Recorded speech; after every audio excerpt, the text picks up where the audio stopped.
ಎಲ್ರಿಗೂ ನಮಸ್ಕಾರ ಸ್ನೇಹಿತರೆ. ಇವತ್ತೊಂದು ಡಿಫ್ರೆಂಟ್ ಆಗಿರೋ ವ್ಲಾಗ್ ನಿಮ್ಮ ಜೊತೆ ಶೇರ್ ಮಾಡ್ತಾ ಇದ್ದೀನಿ. ಏನಪ್ಪ ಅದು ಅಂದರೆ ಸ್ವಲ್ಪ ಕ್ಲೀನಿಂಗ್ ಇತ್ತು ಸ್ನೇಹಿತರೆ. ಹಾಗೆ ನಿಮ್ಮ ಜೊತೆ ಮಾತಾಡ್ತಾ ನನ್ನ ಕೆಲಸನೂ ಮಾಡ್ಕೊಳ್ಳೋಣ ಅಂತ ಒಂದು ವಿಡಿಯೋ ಮಾಡಿದ್ದೀನಿ. ನಿಮಗೆಲ್ಲ ಖಂಡಿತ ಇಷ್ಟ ಆಗುತ್ತೆ ಅಂತ ಅಂದ್ಕೊತಾ ಇದ್ದೀನಿ. ಆದರೆ ಇದರಲ್ಲಿ ಸುಮಾರಷ್ಟು ಟಿಪ್ಸ್ ಇದ್ದಾವೆ. ಆಮೇಲೆ ನಿಮಗೂ ಅಷ್ಟೇ ತುಂಬಾ ಯೂಸ್ ಆಗುತ್ತೆ ಈ ವಿಡಿಯೋದಿಂದ. ತುಂಬ ಜನ ಕೇಳ್ತಾ ಇರ್ತೀರಾ, ನೀವು ಅಡುಗೆ ಮನೆಯಲ್ಲಿ ಹೇಗೆ ಇಟ್ಕೊತೀರಾ, ಅಡುಗೆಗೆ ಉಪಯೋಗಿಸುವಂಥ ಸಾಮಾನುಗಳು ತಿಳಿಸ್ಕೊಡ್ರಿ ಅಂತ ಇದ್ರಿ. ಮತ್ತು ಒಗ್ಗರಣೆ ಡಬ್ಬಿನೂ ತೋರಿಸಿ ಹೇಗೆ ನಾವು ಅರೇಂಜ್ ಮಾಡ್ಕೋಬೇಕು ಅಂತ, ಹಾಗೆ ಎಲ್ಲ ವಿವರಣೆ ಈ ಒಂದು ವಿಡಿಯೋದಲ್ಲಿದೆ ನೋಡಿರಿ. ಒಗ್ಗರಣೆ ಡಬ್ಬಿ ಎಲ್ಲ ಇವತ್ತು ನೀಟಾಗಿ ತೊಳೆದು ಇಟ್ಕೊಂಡಿದ್ದೆ, ಅದೆಲ್ಲ ಅರೇಂಜ್ ಮಾಡಬೇಕು. ನಿಮ್ಮ ಜೊತೆ ಮಾತಾಡ್ತಾ ಹಾಗೆ ನಿಮಗೂ ಶೇರ್ ಮಾಡ್ತೀನಂತೆ ವಿಡಿಯೋನ. ಎಲ್ಲ ಒಂದು ಸ್ವಲ್ಪ ಉಳ್ಕೊಂಡಿತ್ತು ಸ್ನೇಹಿತರೆ, ಅದನ್ನೆಲ್ಲ ಒಂದು ಚಿಕ್ಕ ಚಿಕ್ಕ ಬಟ್ಲಿಗೆ ತೆಕ್ಕೊಂಡ್ಬಿಟ್ಟು ಎಲ್ಲ ನೀಟಾಗಿ ತೊಳೆದು ಇಟ್ಕೊಂಡಿದ್ದೀನಿ. ಮತ್ತು ಇನ್ನೊಂದು ದೊಡ್ಡ ಕೆಲಸ ಏನು ಅಂದರೆ ಇವತ್ತು ಚಿಮ್ನಿ ಕ್ಲೀನ್ ಮಾಡ್ತಾಯಿದ್ದೀನಿ ಸ್ನೇಹಿತರೆ. ತುಂಬ ದಿನ ಆಗಿತ್ತು, ಮಾಡಬೇಕು ಅಂತ ಕೆಲಸ ಹಿಂದೆ ಉಳ್ಕೊಂಬಿಟ್ಟಿದೆ. ಇವತ್ತು ಅಡುಗೆ ತಿಂಡಿ ಕೆಲಸ ಏನೂ ಇಲ್ಲ, ಯಾಕಂದರೆ ಬೆಳಗ್ಗೆ ಪುಳಿಯೋಗರೆ ಮಾಡಿದ್ದೆ. ಆ ಪುಳಿಯೋಗರೆ ರೆಸಿಪಿನೂ ನಿಮ್ಮ ಜೊತೆ ನೆಕ್ಸ್ಟ್ ವಿಡಿಯೋದಲ್ಲಿ ಶೇರ್ ಮಾಡ್ತೀನಿ. ಪೌಡ್ರ್ ತೋರಿಸಿದ್ನಲ್ಲ, ಅದೇ ಪುಡಿ ಬಳಸಿ ಪುಳಿಯೋಗರೆ ಮಾಡಿದ್ದೆ. ಹಾಗಾಗಿ ಅಡುಗೆ ಏನೋ ಕೆಲಸ ಇರಲಿಲ್ಲ. ನೋಡಿರಿ ಚಿಮ್ನಿ ಎಷ್ಟು ಗಲೀಜಾಗಿದೆ ಅಂದರೆ ಸಿಕ್ಕಾಪಟ್ಟೆ ಜಿಗಿ ಕೂತ್ಕೊಂಡ್ಬಿಟ್ಟಿದೆ. ಇದನ್ನು ಆಗಾಗ ಕ್ಲೀನ್ ಮಾಡ್ತಾ ಇರಬೇಕು ಸ್ನೇಹಿತರೆ, ಇಲ್ಲ ಅಂತಂದರೆ ಅದು ಕೆಳಗಡೆ ಇಳಿಯೋದಕ್ಕೆ ಶುರು ಮಾಡುತ್ತೆ ಜಿಡ್ಡೆಲ್ಲನೂ. ಹಾಗಾಗಿ ನಾನು 6 ಮಂತ್ಸ್ ಒಂದ್ಸಲ ಆ ಥರ ತೊಳಿತಾ ಇರ್ತೀನಿ. ತುಂಬ ದಿನ ಆಯಿತು ತೊಳೆದಿರಲಿಲ್ಲ. ಇವತ್ತು ನಿಮ್ಮ ಜೊತೆ ಮಾತಾಡ್ತಾ ಹಾಗೇ ಒಂದಷ್ಟು ಕೆಲಸಗಳನ್ನು ಮಾಡ್ಕೊಂಬಿಡೋಣ. ಫ್ರೀ ಇದ್ನಲ್ಲ, ಅಡುಗೆ ಏನೂ ಇರಲಿಲ್ಲ. ಹಾಗಾಗಿ ಸಿಂಪಲ್ಲಾಗಿ ಪುಳಿಯೋಗರೆ ಮಾಡಿದ್ದೆ. ರಾತ್ರಿಗೆ ಏನಾದ್ರು ತಿಂಡಿ ಮಾಡೋಣ ಅಂತ ಅಂದ್ಕೊಂಡಿದ್ದೀನಿ. ಈಗ ನೋಡಿರಿ, ಫಸ್ಟ್ ಚಿಮ್ನಿ ತೊಳೆಯೋದಕ್ಕೆ ಹಾಕೊಂಡ್ಬಿಡ್ತೀನಿ. ಒಂದು ದೊಡ್ಡ ಟಬ್ ತೊಗೊಂಡಿದ್ದೀನಿ ನಾನು, ಯಾಕಂದರೆ ಇದು ಮುಳುಗುವಷ್ಟು ನಮಗೆ ನೀರು ಹಿಡಿಬೇಕು. ಹಾಗಾಗಿ ದೊಡ್ಡದಾಗಿರೋ ಟಬ್ಬೇ ತೊಗೊಂಡಿದ್ದೀನಿ. ಇದರಲ್ಲಿ ನಾನು ಈ ಚಿಮ್ನಿ ಪ್ಲೇಟ್ಸ್ಗಳನ್ನು ಹಾಕ್ತಾಯಿದ್ದೀನಿ. ಯಾವ ಥರ ಈಸಿಯಾಗಿ ನಾವು ತೊಳ್ಕೊಬೋದು ಅಂತ ತೋರಿಸ್ತೀನಿ ಸ್ನೇಹಿತರೆ. ಇದಕ್ಕೆ ನಾನು ಈ ಡ್ರೈನ್ ಕ್ಲೀನರ್ಗೆ ನಾವು ಹಾಕ್ತೀವಲ್ವ ಪೌಡರು, ಬ್ಲಾಕ್ಸ್ ಅಂತ ಸಿಗುತ್ತಲ್ವ, ಈ ಥರ ಪೌಡರ್ ತೊಗೊತೀನಿ ನಾನು. ಇದು ತುಂಬ ಚೆನ್ನಾಗಿ ಕೆಲಸ ಮಾಡುತ್ತೆ. ಡ್ರೈನೇಜ್ ಏನಾದ್ರು ಕಟ್ಕೊಂಡಿದ್ರೆ ಅಂದರೆ ಶಿಂಕಲ್ಲಿ ಕಟ್ಕೊಂಡಿದ್ರೆ ಹಾಕ್ತೀವಲ್ವ, ಅದೇ ಪೌಡರೇ ನೋಡಿರಿ. ಇದಕ್ಕೆ ಈ ಥರ ಪ್ಲೇಟ್ಗಳಿಗೆ ಅದನ್ನು ಹಾಕ್ತಾಯಿದ್ದೀನಿ. ಈ ಪೌಡರು ಸ್ವಲ್ಪ ಇತ್ತು ಸ್ನೇಹಿತರೆ, 1 ಪ್ಯಾಕೆಟ್ 1.5 ಪ್ಯಾಕೆಟ್ ಆದರೂ ಬೇಕು ಇದಕ್ಕೆ. ಮನೇಲಿ ಒಂದು ಸ್ವಲ್ಪ ಉಳ್ಕೊಂಡಿತ್ತಿದ್ದು, ಒಂದು ಅರ್ಧ ಪ್ಯಾಕೆಟ್ ಅಷ್ಟಿತ್ತು. ಸರಿ, ಇದಿಷ್ಟು ಹಾಕಿ ಫಸ್ಟ್ ತೊಳ್ಕೊಂಡು ಬಿಡೋಣ ಅಂತ ತೊಳಿತಾ ಇದ್ದೀನಿ. ಅಂಗಡಿಗೆ ಹೋಗಿ ತರೋದಕ್ಕಾಗಲ್ಲ ಈಗ ಅಂತ ನೋಡಿರಿ. 2 ಪ್ಲೇಟ್ಗೂ ಪೌಡರ್ನ ಈ ಥರ ಹಾಕಿಬಿಟ್ಟು ಇದಕ್ಕೆ ನಾನು ಬಿಸಿ ನೀರು ಹಾಕ್ತೀನಿ ಸ್ನೇಹಿತರೆ.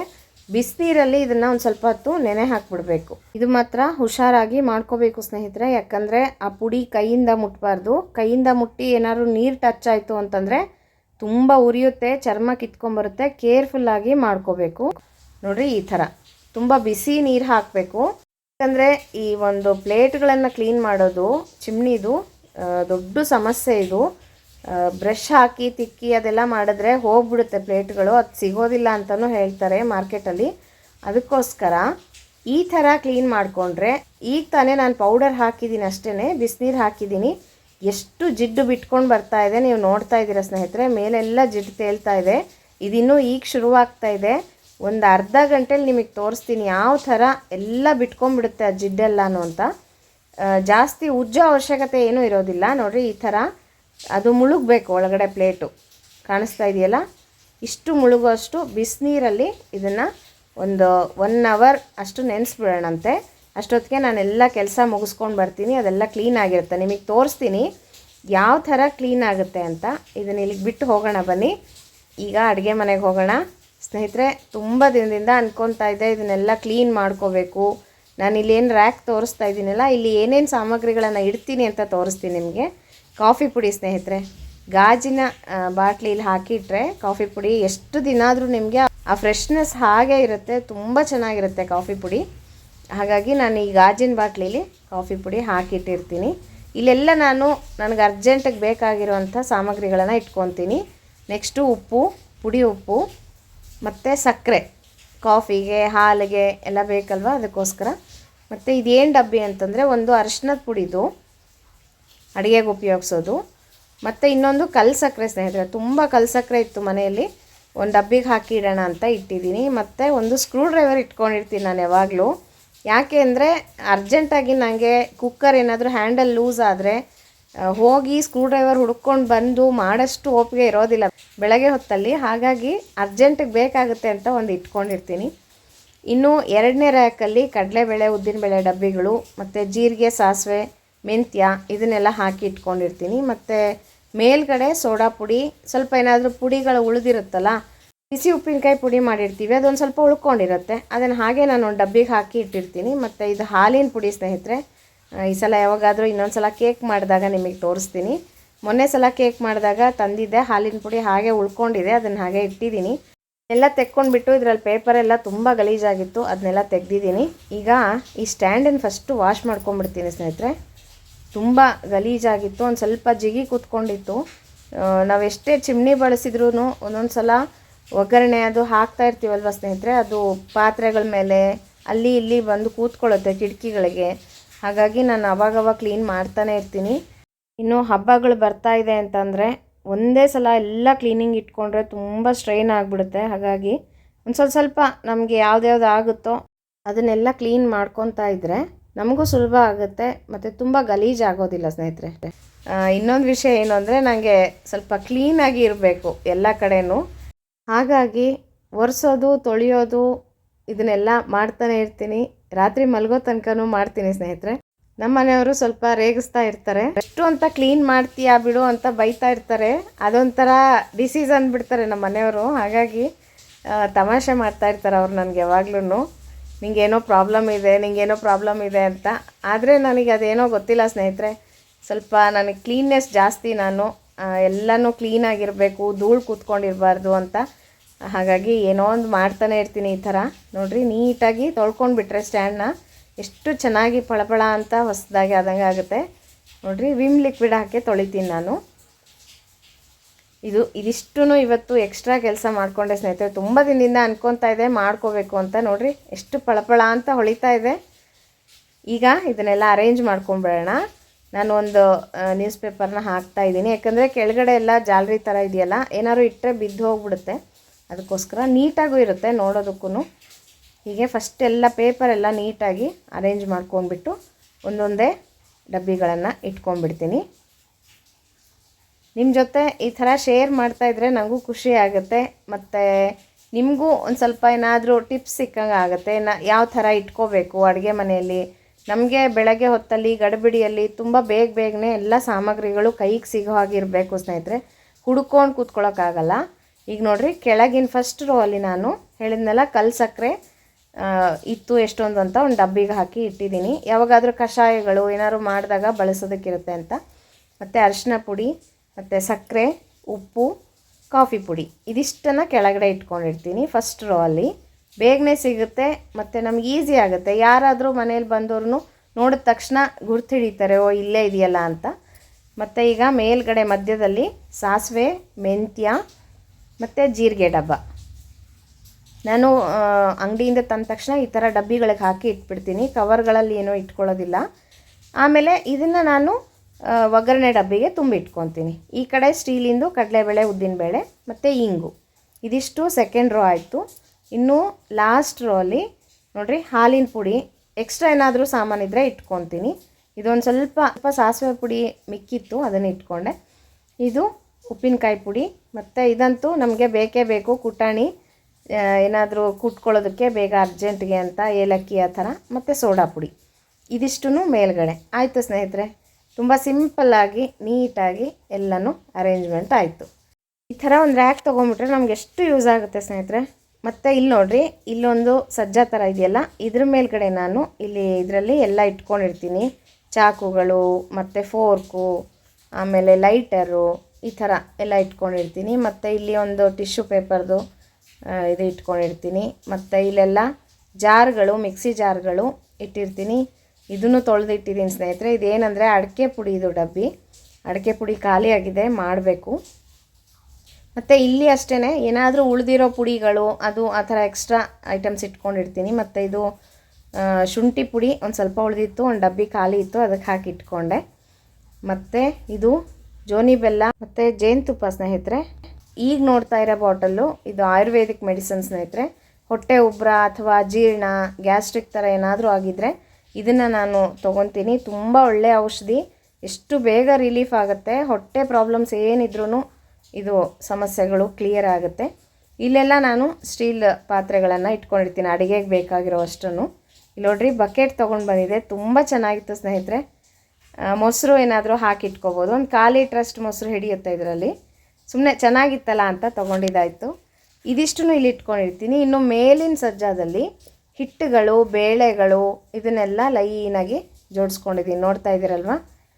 ಆಮೇಲೆ ಹುರುಗಡಲೆ, ಕಡಲೆಕಾಯಿ ಬೀಜ, ಒಗ್ಗರಣೆ ಐಟಮ್ಸು ಇದನ್ನೆಲ್ಲ ಇಟ್ಕೊಂಡಿರ್ತೀನಿ. ಆಮೇಲೆ ಪುಡಿಗಳು, ಮೆಂತ್ಯದ ಹಿಟ್ಟು, ಚಟ್ನಿ ಪುಡಿ, ಕಡಲೆ ಪುಡಿ ಇದನ್ನೆಲ್ಲ ಇಲ್ಲಿ ಇಟ್ಕೊತೀನಿ. ಮತ್ತು ಹುಳಿ ಪುಡಿ, ಸಾರಿನ ಪುಡಿ, ಒಣಮೆಣ್ಸಿನ್ಕಾಯ್ದು ಪುಡಿ ಇದನ್ನೆಲ್ಲ ಇಲ್ಲಿ ಇಟ್ಕೊತೀನಿ. ಇನ್ನು ಲಾಸ್ಟ್ ಮೇಲ್ಗಡೆ ಇರ್ತಕ್ಕಂಥ ಈ ಒಂದು ಸಜ್ಜದಲ್ಲಿ ಸಂಡಿಗೆ ಹಪ್ಪಳಗಳು, ಮತ್ತು ಈ ಕಡೆ ರ್ಯಾಕಲ್ಲಿ ನೋಡ್ತಾ ಇದ್ದೀರಲ್ಲ ಸ್ಟೀಲ್ ಸಾಮಾನುಗಳು, ತಂಬಿಗೆ, ಲೋಟಗಳು, ತಟ್ಟೆಗಳು ಎಲ್ಲನೂ ಈ ರ್ಯಾಕಲ್ಲಿ ಹಿಡಿದ್ಬಿಡುತ್ತೆ. ಆಮೇಲೆ ಚಿಕ್ಕ ಚಿಕ್ಕ ಬೌಲ್ಸು, ನಾವೇನಾದರೂ ಪಾಯಸ, ಜಾಮೂನ್ ತಿನ್ನೋದಕ್ಕೆ ಅದು, ಮತ್ತು ಹಾಲು ಕುಡಿಯೋ ಲೋಟ, ಕಾಫಿ ಲೋಟಗಳು ಎಲ್ಲನೂ ಇಲ್ಲಿ ಅರೇಂಜ್ ಮಾಡ್ಕೊಂಡಿರ್ತೀನಿ. ಈ ಥರ ಸ್ನೇಹಿತರೆ ತುಂಬ ಚಿಕ್ಕದಾಗಿದೆ ಅಡುಗೆ ಮನೆ, ಅಷ್ಟರಲ್ಲಿನೇ ನೀಟಾಗಿ ಜೋಡಿಸ್ಕೊಂಡಿದ್ದೀನಿ. ಮತ್ತು ಇಲ್ಲಿ ಮೇನ್ ಏನು ಕಟ್ಟೆ ಇದೆಯಲ್ಲ ಅದ್ರ ಮೇಲೆ ನಾನು ಒಂದು ಕಡೆ ಗ್ರೈಂಡರ್ ಇಟ್ಕೊಂಡಿದ್ದೀನಿ, ಇನ್ನೊಂದು ಕಡೆ ನೀವು ತುಂಬ ಸಲ ನೋಡಿರ್ತೀರ ನನ್ನ ವೀಡಿಯೋಗಳಲ್ಲಿ ಎಣ್ಣೆ ಅದೆಲ್ಲ ಅರೇಂಜ್ ಮಾಡ್ಕೊಂಡಿರ್ತೀನಿ ಒಂದು ಟ್ರೇಯಲ್ಲಿ. ಈ ಥರ ಒಂದು ಟ್ರೇಯಲ್ಲಿ ಎಲ್ಲ ಇಟ್ಕೊಂಡ್ಬಿಟ್ರೆ ನಮಗೆ ಬೇಗ ಸಿಗುತ್ತೆ, ಆಮೇಲೆ ನೀಟಾಗೂ ಇರುತ್ತೆ. ಇದನ್ನು ಅವಾಗವಾಗ ತೊಳ್ಕೊಂಡ್ರೆ ಅಷ್ಟೊಂದು ಗಲೀಜಾಗಿ ಅನಿಸೋದಿಲ್ಲ. ಇಲ್ಲಿ ನೋಡಿರಿ ಎಣ್ಣೆ ಇಟ್ಕೊಂಡಿದ್ದೀನಿ, ಇಲ್ಲಿ ತುಪ್ಪದ್ದು ದಿನ ಬಳಸೋದಕ್ಕೆ ಚಿಟ್ಟಿಗೆ ಹಾಕಿಟ್ಟಿರ್ತೀನಿ. ಮತ್ತು ಇದು ಒಂದು ಬಟ್ಲು ಎಣ್ಣೆಗೆ, ಚಪಾತಿ ಅದು ಮಾಡೋದಕ್ಕೆ, ಮತ್ತು ಕಾಫಿ ಫಿಲ್ಟರ್ ಡಿಕಾಕ್ಷನ್ ನೋಡ್ತಾ ಇದ್ದೀರಲ್ಲ. ನಾನು ಕಾಫಿ ಕುಡಿಯೋಲ್ಲ, ನಮ್ಮ ಮನೆಯವ್ರು ಒಬ್ಬರೇ ನಮ್ಮ ಮನೇಲಿ ಕಾಫಿ ಕುಡಿಯೋದು, ಅವ್ರಿಗೋಸ್ಕರ ಹಾಕಿರ್ತೀನಿ. ಚಿಕ್ಕದಾಗಿ ತೊಗೊಂಡಿದ್ದೀನಿ ಅಷ್ಟೇ. ಇದು ಹಾಲು ಕಾಯಿಸೋದಕ್ಕೆ ಇಂಡಕ್ಷನ್ ಒಲೆ ಮಾಡ್ಕೊಂಡಿದ್ದೀನಿ, ಹಾಲು ಕಾಫಿಗೆ ಅಂತ. ಮತ್ತು ಇದು ನನ್ನ ಪ್ರೀತಿಕರವಾದಂಥ ಮಿಕ್ಸರ್ ನೋಡ್ತಾ ಇದ್ದೀರಲ್ಲ. ಪ್ರೀತಿ ಹೆಸರು, ನನಗೂ ತುಂಬ ಪ್ರೀತಿ ಇದೆ. ಅಂದರೆ ಇದಿಷ್ಟು ಇಟ್ಕೊಂಡಿರ್ತೀನಿ. ಕೆಳಗಡೆ ಆ ಕಟ್ಟೆ ಕೆಳಗಡೆ ಇರುತ್ತಲ್ಲ ಜಾಗ, ಅಲ್ಲಿ ನಾನು ಎಣ್ಣೆ ಡಬ್ಬ, ಮಿಕ್ಕಿದ ಪಾತ್ರೆಗಳು ಮತ್ತು ಬಾಣಲಿಗಳು ಇದನ್ನೆಲ್ಲ ಇಟ್ಕೊಂಡಿರ್ತೀನಿ. ಎಣ್ಣೆ ನೀವು ನೋಡ್ಬೋದು ನಾನು ಫ್ರೀಡಮೇ ಬಳಸೋದು ಸ್ನೇಹಿತರೆ. 10 ಲೀಟ್ರ್ ಡಬ್ಬಿ ತೊಗೊಂಡ್ಬಿಡ್ತೀವಿ. ಸುಮಾರು ಒಂದು 2 ರಿಂದ 3 ತಿಂಗಳಷ್ಟು ದಿನ ಬರುತ್ತೆ, ನಾವು ಹೇಗೆ ಬಳಸ್ತೀವೋ ಹಾಗೆ. ತುಂಬ ಜಾಸ್ತಿ ಫ್ರೈ ಮಾಡಿದ್ರೆ ಬೇಗ ಖರ್ಚಾಗುತ್ತೆ. ಈಗ ನಿಮಗೆ ಒಗ್ಗರಣೆ ಡಬ್ಬ ಅರೇಂಜ್ ಮಾಡೋದು ತೋರಿಸ್ಕೊಡ್ತೀನಿ. ನೋಡ್ತಾ ಇದ್ದೀರಲ್ಲ, ತೊಳೆದು ಇಟ್ಕೊಂಡಿದ್ದೆ ನಾನು. ಈಗ ಅರೇಂಜ್ ಮಾಡ್ಕೊಳ್ಳೋಣ. ಮಧ್ಯಕ್ಕೆ ನಾನು ಸಾಸಿವೆ ತುಂಬಿ ಇಟ್ಕೊತೀನಿ. ಮಧ್ಯದಲ್ಲಿ ಸಾಸಿವೆ ಇಟ್ಕೋಬೇಕು, ನಮಗೆ ನೀಟಾಗೂ ಕಾಣಿಸುತ್ತೆ, ತುಂಬ ಚೆನ್ನಾಗಿರುತ್ತೆ. ಹಾಕೋದಕ್ಕೂ ಒಗ್ಗರಣೆಗೆ ತುಂಬ ಈಸಿ ಅನಿಸುತ್ತೆ ನಮಗೆ. ಆಮೇಲೆ ಇನ್ನು ಮಿಕ್ಕಿ ಡಬ್ಬಗಳಲ್ಲಿ ನೋಡಿರಿ ಈ ಥರ ಜೀರಿಗೆ, ಕಡಲೆಬೇಳೆ, ಉದ್ದಿನಬೇಳೆ ಎಲ್ಲನೂ ಲೈನಾಗಿ ತುಂಬಿ ಇಟ್ಕೊತೀನಿ. ಕೆಲವರು ಪುಡಿಗಳನ್ನು ತುಂಬಿಸಿ ಇಟ್ಕೊತಾರೆ ಸ್ನೇಹಿತರೆ. ಏನಂದರೆ ಹುಳಿ ಪುಡಿ, ಆಮೇಲೆ ಖಾರದ ಪುಡಿ, ಈ ಥರ ಎಲ್ಲ ಮಸಾಲೆ ಪುಡಿಗಳನ್ನು ಹಾಕಿ ಇಟ್ಕೊಂಡಿರ್ತಾರೆ. ನಾನೇನು ಆ ಥರ ಮಾಡೋದಿಲ್ಲ, ಅದೆಲ್ಲ ಬೇರೆ ಡಬ್ಬಿಗೆ ಹಾಕಿಟ್ಟಿರ್ತೀನಿ. ಇದರಲ್ಲಿ ನಾನು ಬರೀ ಒಗ್ಗರಣೆ ಸಾಮಾನು ಮಾತ್ರ ಇಟ್ಕೊತೀನಿ. ಸಾಸಿವೆ ಆಯಿತು, ಜೀರಿಗೆ ತುಂಬಿದೆ, ಮೆಂತ್ಯ ಮತ್ತು ಒಂದು ಸ್ವಲ್ಪ ಉದ್ದಿನಬೇಳೆ, ಕಡಲೆಬೇಳೆ. ಮೆಂತ್ಯ ನಾನು ಜಾಸ್ತಿ ತುಂಬ್ಕೊಳ್ಳೋದಿಲ್ಲ, ಯಾಕಂದರೆ ಅದನ್ನೇನು ಒಗ್ಗರಣೆಗೆ ಬಳಸೋದಿಲ್ಲ. ಯಾವಾಗಾದರೂ ಏನಾದರೂ ಪುಡಿ ಹುರ್ಕೋಬೇಕು ಅಂದರೆ ಮಾತ್ರ ನಾನು ಇರಲಿ ಅಂತ ಹಾಕ್ಕೊಂಡಿರ್ತೀನಿ ಅಷ್ಟೇ. ಈಗ ಕಡಲೆಬೇಳೆ, ಉದ್ದಿನಬೇಳೆ ಆಯಿತು. ಈಗ ಒಂದು ಸ್ವಲ್ಪ ಒಣಮೆಣ್ಸಿನ್ಕಾಯಿ ಆ ಥರದ್ದು ಒಂದರಲ್ಲಿ ಇಟ್ಕೊಂಡಿರ್ತೀನಿ, ಒಂದು ಬಟ್ಲಲ್ಲಿ. ಬೇಗ ಚಟ್ನಿಗೆ ಯಾವುದಕ್ಕಾದ್ರೂ ಒಗ್ಗರಣೆಗೆ ಬೇಕಾಯಿತು ಅಂದರೆ ಹಾಕೋದಕ್ಕೆ ಅಂತ ಒಂದು 2-3 ಒಣಮೆಣ್ಸಿನ್ಕಾಯಿನ ಸಣ್ಣದಾಗಿ ಮುರಿದ್ಬಿಟ್ಟು ಹಾಕಿ ಇಟ್ಕೊಂಡಿರ್ತೀನಿ. ಮತ್ತು ಇನ್ನೊಂದು ಲಾಸ್ಟ್ ಬಟ್ಲಲ್ಲಿ ಅರಶಿನದ ಪುಡಿ, ಒಗ್ಗರಣೆಗೆ ಬೇಕೇ ಬೇಕಲ್ವ. ಹೀಗೆ ಇಷ್ಟೇ ಸ್ನೇಹಿತರೆ, ತುಂಬ ಸಿಂಪಲ್ಲು ಒಗ್ಗರಣೆ ಡಬ್ಬಿ. ನೋಡ್ತಾ ಇದ್ದೀರಲ್ಲ, ಫಳಫಳ ಅಂತ ಇದೆ. ನಮ್ಮ ಅಡುಗೆಗಳು ರುಚಿಯಾಗಿ ಬರಲಿಕ್ಕೆ ಇದೇ ಕಾರಣ ಸ್ನೇಹಿತರೆ ಅಲ್ವಾ. ಒಗ್ಗರಣೆ ಡಬ್ಬಿ ಇಲ್ಲ ಅಂದರೆ ಯಾವ ಅಡುಗೆನೂ ಮಾಡೋದಕ್ಕಾಗೋದಿಲ್ಲ. ಹಾಗಾಗಿ ನಮ್ಮ ಚಾನಲ್ಗೆ ಇದೇ ಒಂದು ರಾಜ ಅಂತ ಹೇಳ್ಬೋದು. ಎಲ್ಲ ರೆಡಿ ಆಯಿತು. ಇದರದ್ದು ಮುಚ್ಚಳನೂ ಮುಚ್ಚಿಬಿಡ್ತೀನಿ. ನೋಡಿರಿ ಈ ಥರ ಟ್ರಾನ್ಸ್ಪರೆಂಟ್ ಆಗಿದೆ. ಇದನ್ನು ಎಲ್ಲಿ ಇಟ್ಕೊತೀನಿ ಅಂತ ತೋರಿಸ್ತೀನಿ ಸ್ನೇಹಿತರೆ ನಿಮಗೆ. ಇಲ್ಲಿ ಮೇಲೆ ಸಜ್ಜ ನೋಡಿದ್ರಲ್ಲ ನೀವು, ಹುಳಿ ಪುಡಿ, ಸಾರಿನ ಪುಡಿ ಇದು ಅಂತ ಇಲ್ಲಿ ಇಟ್ಕೊಂಡಿರ್ತೀನಿ. ಇದ್ರ ಪಕ್ಕದಲ್ಲಿನೇ ನಾನು ಲೈನಾಗಿ ಅರೇಂಜ್ ಮಾಡ್ಕೊಂಡಿರ್ತೀನಿ, ಬೇಗ ಬೇಗ ನನಗೆ ಅಡುಗೆ ಸಿಗೋ ಹಾಗೆ. ಇದು ಒಗ್ಗರಣೆ ಡಬ್ಬಿ ಆಯಿತಾ. ಇದು ಹುಳಿ ಪುಡಿ, ಅಚ್ಕಾರದ ಪುಡಿ, ಸಾರಿನ ಪುಡಿ, ಉಪ್ಪು, ಕಲ್ಲುಪ್ಪು, ಮತ್ತು ಇದು ಬೆಲ್ಲ, ಹುಣಸೆ ಹಣ್ಣು, ಮತ್ತು ಕಡಲೆ ಬೀಜ, ಆಮೇಲೆ ಇದು ಪುಡಿಗಳಿನ್ನ ಕಡಲೆ ಪುಡಿ, ಚಟ್ನಿ ಪುಡಿ, ಮೆಂತ್ಯದ ಹಿಟ್ಟು, ಆಮೇಲೆ ಈ ಕಡೆ ಹುರ್ಗಡ್ಲೆ ಕಾಣಿಸ್ತಾ ಇದೆ ಅಲ್ವಾ ನಿಮಗೆ. ಇದು ಮೊನ್ನೆ ಮಾಡಿದೆ ಸ್ನೇಹಿತರೆ ಪುಳಿಯೋಗರೆ ಪೌಡರು. ಇದೇನೋ ಪುಡಿ, ಚಟ್ನಿ ಪುಡಿ ಅನಿಸುತ್ತೆ. ಆಮೇಲೆ ಈ ಕಡೆದು ತೊಗರಿಬೇಳೆ, ಇನ್ನೆಲ್ಲ ಹಿಟ್ಟುಗಳು, ಅಕ್ಕಿ ಹಿಟ್ಟು, ರಾಗಿ ಹಿಟ್ಟು, ಈ ಥರ ಹಿಟ್ಟುಗಳನ್ನು ಇಟ್ಕೊಂಡಿರ್ತೀನಿ. ಇಲ್ಲಿ ನೋಡಿರಿ, ನಿಮಗೆ ತೋರಿಸ್ತಾ ಇದ್ದೀನಿ ನೋಡಿರಿ, ಎಷ್ಟು ಗಲೀಜು ಬಂದಿದೆ ಸ್ನೇಹಿತರೆ. ನೋಡಿರಿ, ಪ್ಲೇಟು ಸಹ ತುಂಬ ಕ್ಲೀನಾಗಿ ಆಗಿದೆ. ನಾನೇನು ಉಜ್ಜಿಲ್ಲ, ಇದನ್ನು ಸುಮ್ಮನೆ ಅದ್ಬಿಟ್ಟು ತೆಗೆದು ಮತ್ತೆ ಒಂದು ಸಲ ಬಿಸಿನೀರು ಹಾಕಿ ಚೆನ್ನಾಗಿ ತೊಳೆದಿದ್ದೀನಿ. ನಿಮಗೆ ಕಾಣಿಸ್ತಾ ಇದೆಯಲ್ಲ, ಇನ್ನೂ ಕ್ಲೀನಾಗುತ್ತೆ ಸ್ನೇಹಿತರೆ. ಪುಡಿ ಸ್ವಲ್ಪ ಇತ್ತು ಅಂತ ಹೇಳಿದೆ ನಿಮಗೆ. 1 ಪ್ಯಾಕೆಟ್ ಪೌಡರ್ ಹಾಕಿ ಮಾಡಿದ್ರೆ ತುಂಬ ನೀಟಾಗಿ ಕ್ಲೀನ್ ಆಗುತ್ತೆ. ನಿಮ್ಗೆ ಅಷ್ಟು ತುಂಬ ಜಿಗಿ ಇದೆ ಅಂದರೆ ಒಂದು ಸ್ವಲ್ಪ ಬ್ರಷ್ ಮಾಡಿ ಇಟ್ಟರೆ ತುಂಬ ಚೆನ್ನಾಗಾಗುತ್ತೆ. ನೋಡಿರಿ, ಇದಂತೂ ಆಯಿತು ಸ್ನೇಹಿತರೆ. ಈಗ ಎಲ್ಲ ಅರೇಂಜ್ಮೆಂಟ್ ಅಂತೂ ಆಯಿತು. ನಿಮ್ಮ ಹತ್ರ ಮಾತಾಡ್ತಾ ನಾನೆಲ್ಲ ನೀಟಾಗಿ ಅರೇಂಜ್ ಮಾಡ್ಕೊಂಬಿಟ್ಟೆ. ಕಾಣಿಸ್ತಾ ಇದೆಯಲ್ಲ. ಈ ವಿಡಿಯೋ ನಿಮಗೆಲ್ಲ ಹೇಗೆ ಅನ್ನಿಸ್ತು ಸ್ನೇಹಿತರೆ, ಕಮೆಂಟ್ ಮಾಡಿ ತಿಳಿಸೋದು ಮರಿಬೇಡ್ರಿ. ಇನ್ನೂ ಏನಾದರೂ ನಿಮಗೆ ತೋರಿಸ್ಕೊಡ್ಬೇಕು, ತಿಳಿಸ್ಕೊಡ್ಬೇಕು ಅನ್ನೋದಿದ್ರೆ ದಯವಿಟ್ಟು ಕಾಮೆಂಟ್ ಮಾಡಿ. ನಾನು ಫ್ರೀ ಇದ್ದಾಗ ಖಂಡಿತವಾಗಿ ವಿಡಿಯೋ ಮಾಡಿ ಹಾಕ್ತೀನಂತೆ. ಇವತ್ತಿನ ಡಿಫ್ರೆಂಟ್ ಆದಂಥ ವಿಡಿಯೋ ನಿಮಗೆಲ್ಲ ಹೇಗೆ ಅನ್ನಿಸ್ತು ನನಗೆ ಕಮೆಂಟ್ ಮಾಡಿ ತಿಳಿಸ್ರಿ. ಮತ್ತು ಮುಂದಿನ ವಿಡಿಯೋದಲ್ಲಿ ಪುಳಿಯೋಗರೆ ಹೇಗೆ ಮಾಡ್ಕೊಳ್ಳೋದು ಅಂತ ತೋರಿಸ್ಕೊಡ್ತೀನಂತೆ. ಮತ್ತೆ ಸಿಗ್ತೀನಿ ಸ್ನೇಹಿತರೆ. ನಮಸ್ಕಾರ.